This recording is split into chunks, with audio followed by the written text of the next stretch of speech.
According to this, we're live, gentlemen. So we are live. we Excellent. are live. Let's party. So welcome everyone to the Fast Freedom Formula almost live video. I'm Michael Harris. I'm James Scott. And I'm Tony Rose.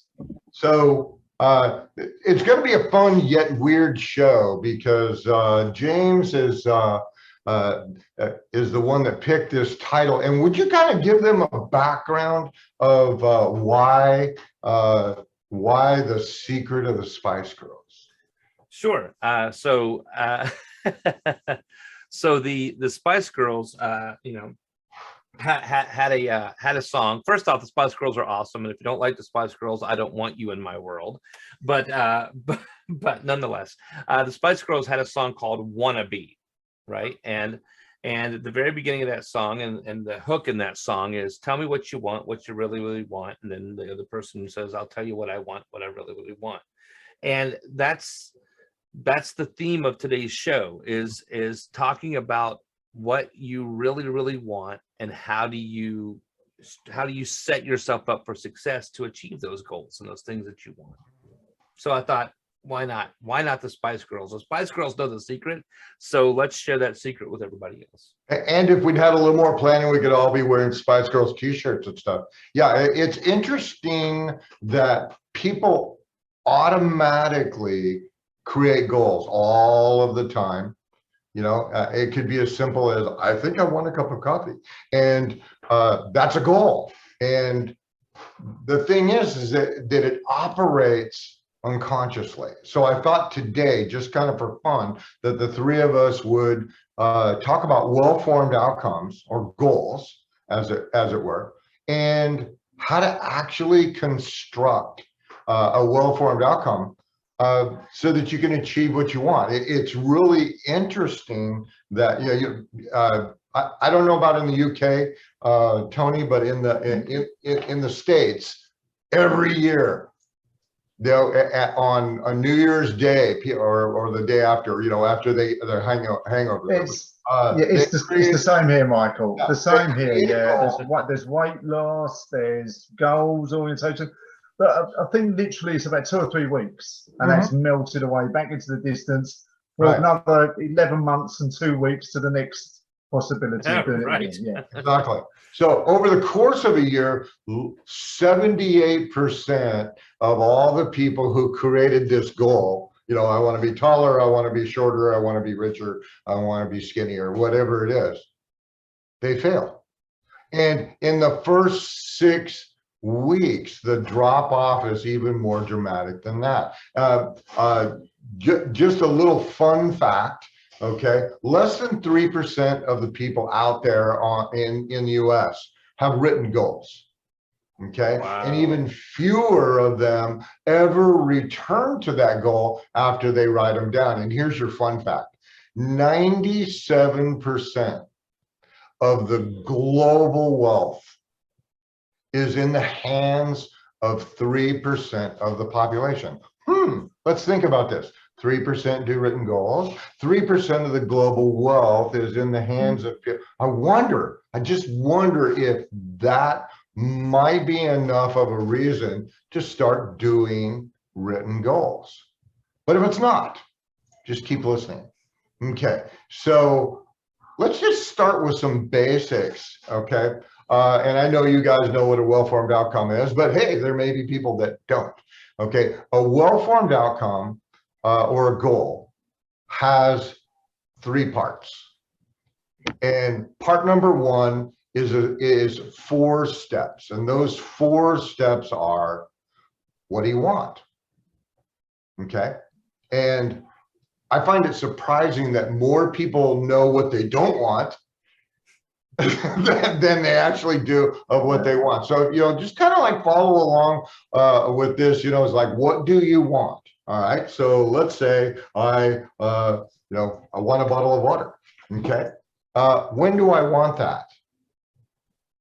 And so putting time, and I know that James and I talked, he's going to talk about SMART goals here in a second.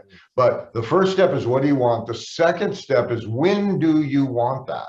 And depending on what the goal is, let's say that your goal is you're a businessman and you want your business to really, really expand, and you want to like have all these customers and all this dough coming in. One of the things that you might consider is, when do you not want that goal? Do you want to be so busy that you can't attend your kid's soccer game, or you can't go on a holiday because there's just, there's no time? All right. The third thing, and I think that this is one of the most important, is how do you know when you've achieved your goal? And more importantly, how do you know when to stop? Right. Okay. We're out running, and trust me, I don't run. So if you see me running, you should run too. Okay. But let's say Me too. If I'm running, run the same direction as me. Yeah. You don't have to be faster than everyone. You just have to be faster than the slowest person. Yeah. Right. Okay. So we're out and we're running a mile, and we don't die. And just as we're getting ready to cross the finish line, Tony says, "Hey, let's keep going." Okay. So I don't know about you, but I would have set my mind and my body for that finish line right there. And I may or may not like keep on going, but you really need to know when you're complete with your goal. And then the final step. By the way, I would push Tony down if he says, "Let's keep going." Okay. You wouldn't catch me, James. You wouldn't catch me. Yeah. Well, No, I would just put you down. One of his feet. Yes. Okay. And the final step, and a lot of people don't ever consider this, is what's stopping you from having whatever it is that you want right now. So when you start talking about bigger goals, you want to go to college, or you want to get that career and stuff like that, what's stopping you? It could be your level of education. It could be your level of experience. There's a lot of people that do money goals. Okay, and we're gonna get to this more at the end of doing incremental stuff. But I just thought we'd kind of like stop here and just say, so James, have you ever done a well-formed outcome? Oh, of course. I've certainly done well-formed outcomes in the past. And it's interesting because if I may, I want to talk a little bit about the difference between that and SMART goals. Is that okay? Is this a good time for that? Because a lot of people are familiar with SMART goals, and SMART, S-M-A-R-T, of course, stands for specific and measurable, attainable, realistic, and time-based is the typical what that anagram means. And those are great, but a well-formed outcome has a lot of things that we haven't. You're going to be talking about a couple of extra things, I know, but I found when I was doing SMART goals that I was setting some goals that weren't necessarily the right goals for me. There wasn't a whole lot of things. There were some things about it that were not properly. I don't want to use the word that you're going to use in a minute, but that were not right for me. Right. So, so I would start to achieve these goals, but then there was just something off about them, something about it that wasn't right for me. And so when I became aware of the well-formed outcome a bazillion years ago and started using that, I was integrating all of these things that were just perfect, and hence the name, the well-formed outcome. What is my outcome, and is it well-formed, and applying those things to it. And I started to realize that it was that these goals started to become actualized and realized, and that I was responsible for all of that change, all of those goals, it just made it was a much better process. Tony, have you ever had an experience like that? Yesterday morning was my last well-formed outcome, so not long ago, and it was interesting. I can't give any details about clients because we've got trust, integrity that we've got to use. So, but the person involved, they had a dichotomy between different choices. So they had the energy, the drive, but they didn't really have the focus. They were having expanded focus. So they wanted something, but they weren't quite sure what it was. And that was where it was perfect. So we started honing down, and there was recriminations as well about past career choices and things like that. But then when you looked at that, that wouldn't have fitted either. So it worked out really, really well. I mean, it's a great process just to get that focus and understand where you want to go. And I mean, one thing about the well-formed outcome and putting it down on paper is that you end up, I mean, we all know about the reticular activated system, James, don't we? That part of the mind that is below conscious awareness, but looks for what you want, what you really, really want.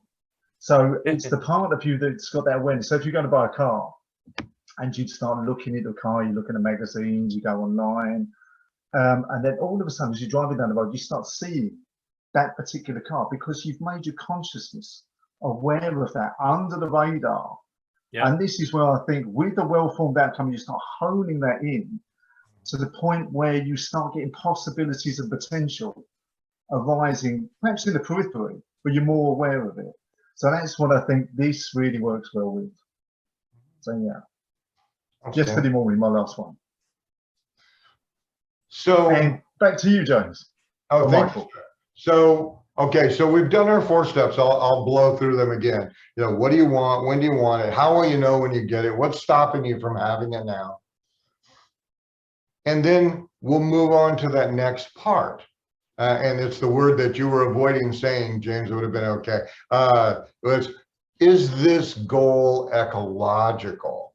Right. Okay. Does it fit into your world? Does, you know, if you're going to take up MMA fighting, you know, Tony, it's going to start taking up some of your time. And it's going to take time away from the family. It's going to, you know, it might be a drain on your finances and stuff like that. So it might be worthwhile to do an ecological check, and you're in luck. There's 4 questions for the ecological check. And the first question that you need to ask yourself when you're doing a goal, this would be a big goal, not am I going to comb my hair today, but a bigger goal is what will happen? What will happen if I do this? You know, think about that question. The second question would be, what will happen if I don't do this? Okay. And the next 2 questions is what makes this thing really, really fail safe. Is the third question is, what won't happen if I do this? And the 4th question, your ultimate brain bender, what won't happen if I don't do this? And the whole purpose of asking these questions in that way is you have to really ponder, you know, is this my goal? Is this actually my goal, or is it something that somebody else handed me to do? Is my goal organized in a way where I'm 100% responsible for this, or am I relying on someone else out there to do all of the work? And that just, that won't work. And the final phase of this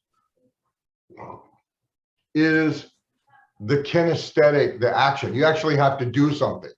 You know, when's the best time? When's the best time to work on your career? Today.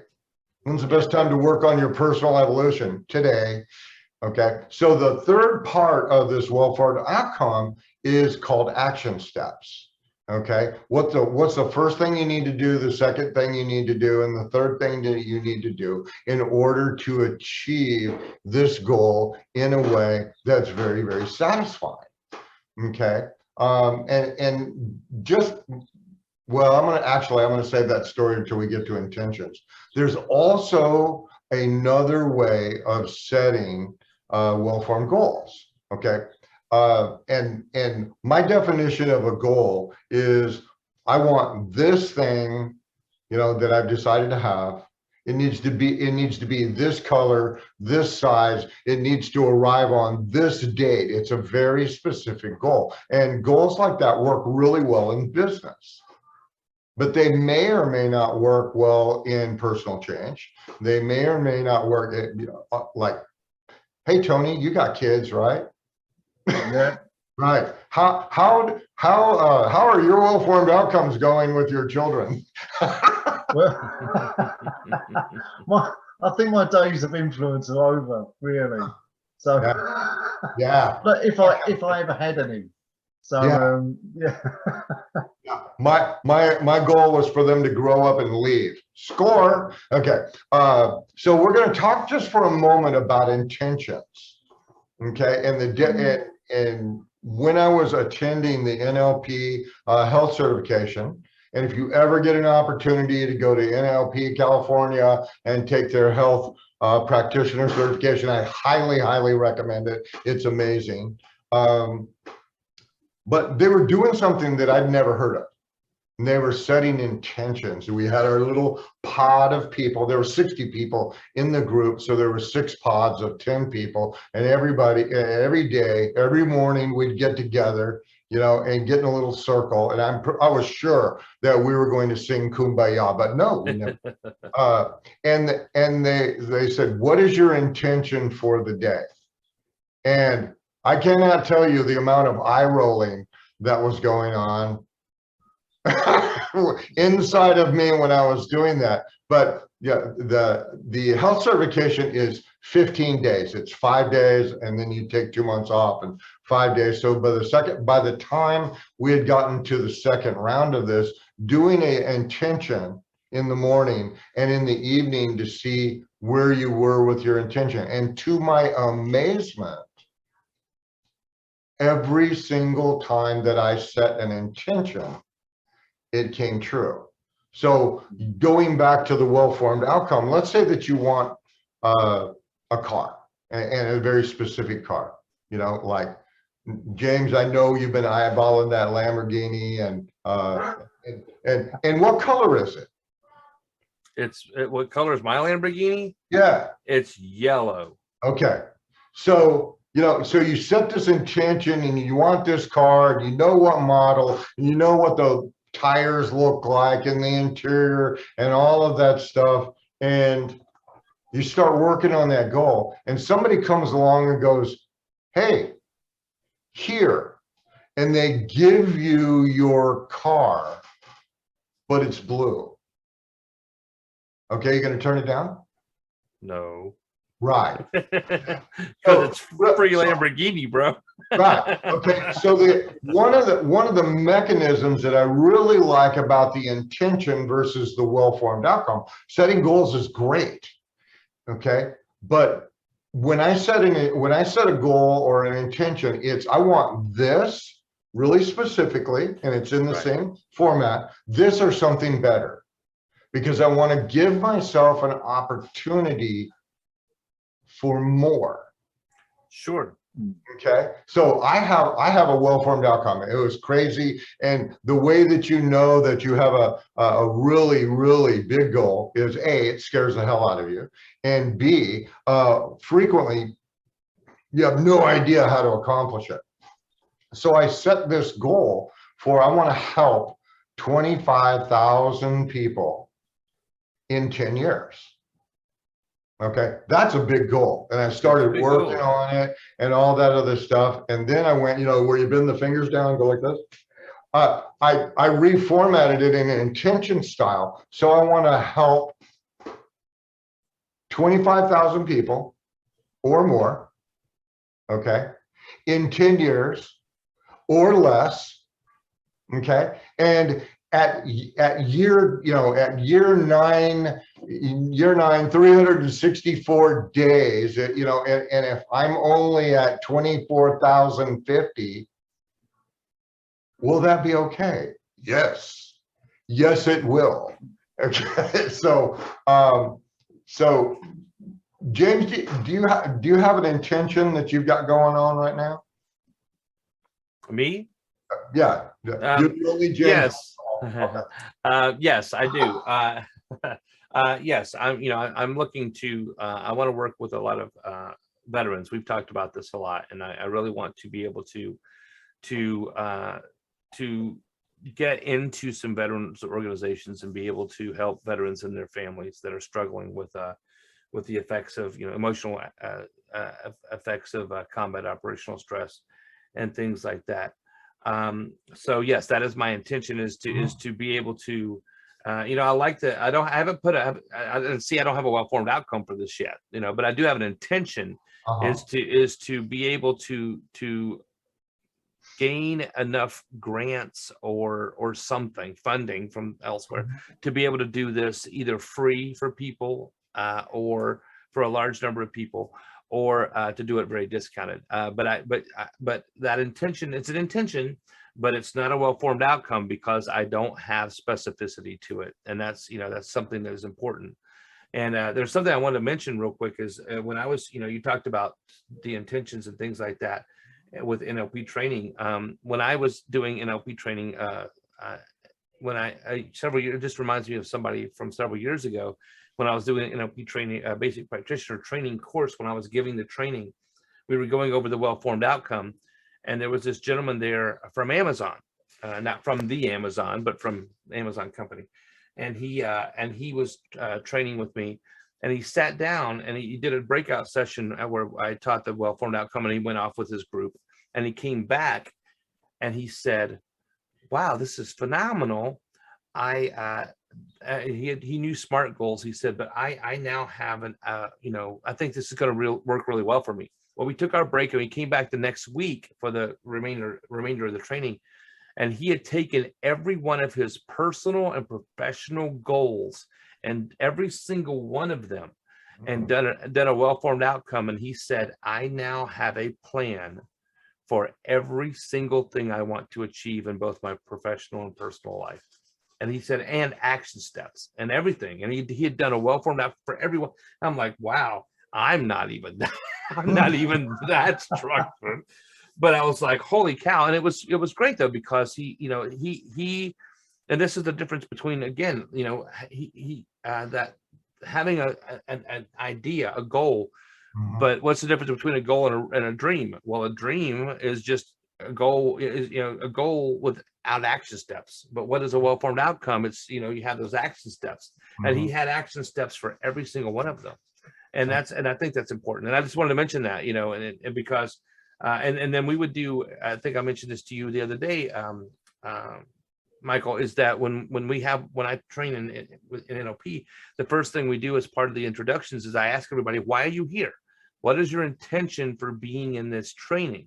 And we write it down. And as we're going through, if I know that I'm teaching them that specific thing, I'll say, so can we check this off the list? And then at the end of the class, I'm like, everybody got what they wanted, even if it's, I want to start a cult. I'm like, great. Have you learned how to start a cult? Excellent. If not, let's fix that,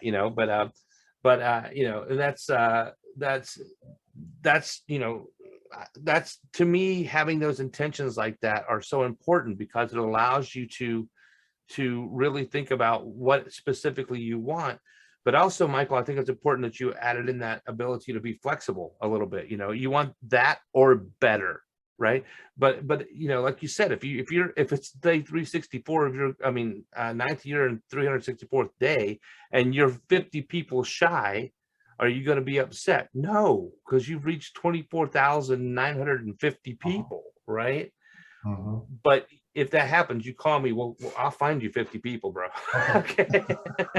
But Tony, what are your thoughts on this, man? Well, I've got a bit of a dilemma at the moment because I started yoga. So Michael, you'll be pleased that I did this, but I did this a while ago now. But it's Kundalini yoga, So it's a much more spiritual aspect to it. But I found myself dipping in and out. So doing a bit, so my intention is there, but it's not really driving me forward to what I want to do. So I want that to be integrated in my life, really. I want me as a person to be like embracing that, doing the yoga every morning. I can see myself doing that. So I think for me, that's what I want to do. So I know it's a simplistic thing, but I need to make time, space for that, and dedicate myself to doing it. So yeah, that's my well-formed outcome, but I need to actually do it rather than just a loose intention. I would like to come back to that. The next time we do a show, I think that we should do the next part of it. And I'm just going to do a little blurb about the life wheel. There are 8 different areas of the life. Yeah. And when you do a big goal, I remember the first time that I took a yoga class with a friend of mine, and it was like 2 hours long. And there were 90 people in this class. It was huge. And Wow. when we got done, I felt so open and so relaxed, and I made a ridiculous statement. I'm going to do this the rest of my life, and I'm pretty good at keeping my word.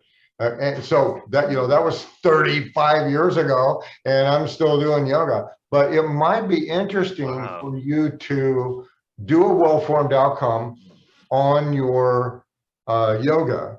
What do you want? Yeah. When do you want? How do you know when you'll get it? Blah, blah, blah, blah. And then once you have that thing set, then apply your intention to it and see if that makes a difference in directionalizing where you're going. Because one, you got a goal, but you're also leaving it open. It's funny, we all work with clients, don't we? But you don't, it was only when you put out the notes for this tonight, and I thought about the yoga, and I thought, yeah, it's something I want to do, but it's something, again, without, if you're not driving towards something and it's something, yeah, I'm going to do that manana, pushing it back, then you need action to actually formulate and do that thing, don't you? But the other thing that we haven't mentioned, I think that what makes the intention really supercharge and make this process a no-fail process is your unconscious mind does not do linear. It does not do linear. So when you're doing a goal, it's like, oh, I need to go change the oil in my car. That's a well-formed outcome. That there is no I can't think of anything spiritual that would be attached to changing my oil. You go in, you go sit in the air conditioning, you go, call me when you're done, and you play on your phone until they want money. Okay, but if you're doing something that is long-term or something that's really big, getting your unconscious mind involved and giving it the flexibility of doing non-linear achievement, I think that'll really, really work. So let's kind of like close the loop here for the listeners. I've got a homework assignment. If you'd ever worked with me, you already know I give homework. Okay, so this is what I'd like you to do.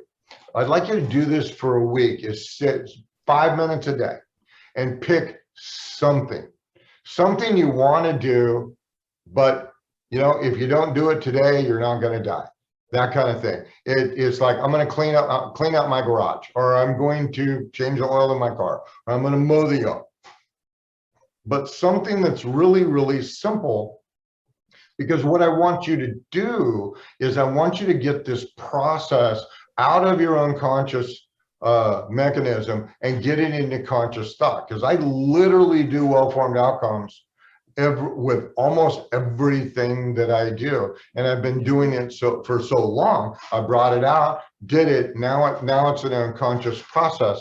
But every now and then, when I'm doing something big, I will sit down and I will print out one of those well-formed outcome sheets, and I will write it all out and get it down so that you can do that. And it's important when you're doing this, I think, Michael, to embrace your inner spice girl. It's important, and really, and to figure out, again, bringing it back, closing that loop, bringing it back to the. Sorry, James, what is your inner spice girl? Is it scary or? It's scary. It's absolutely scary. I was going to say slutty spice, but they don't have that. I'm a combination of all of them, except maybe sporty, because I don't know. But I would say it's probably scary, or or pot, or I like them all. Definitely posh. Yeah. Okay. All right. But the bottom line is again figuring out what it is you want, what you really, really want. And that's where the Spice Girls come in. So embrace your inner Spice Girl. Yeah, embrace your inner spice. Thanks everybody for being participating on the show. If you guys want more information about Wellformed Outcomes, or you want more information about anyone that is on this video in terms of what we do, please send us private message, or or it'll be in the links down below. But I cannot emphasize, if you want an absolute rock solid, durable, usable method for achieving your goals, please give this a try, and we'll talk to you guys later.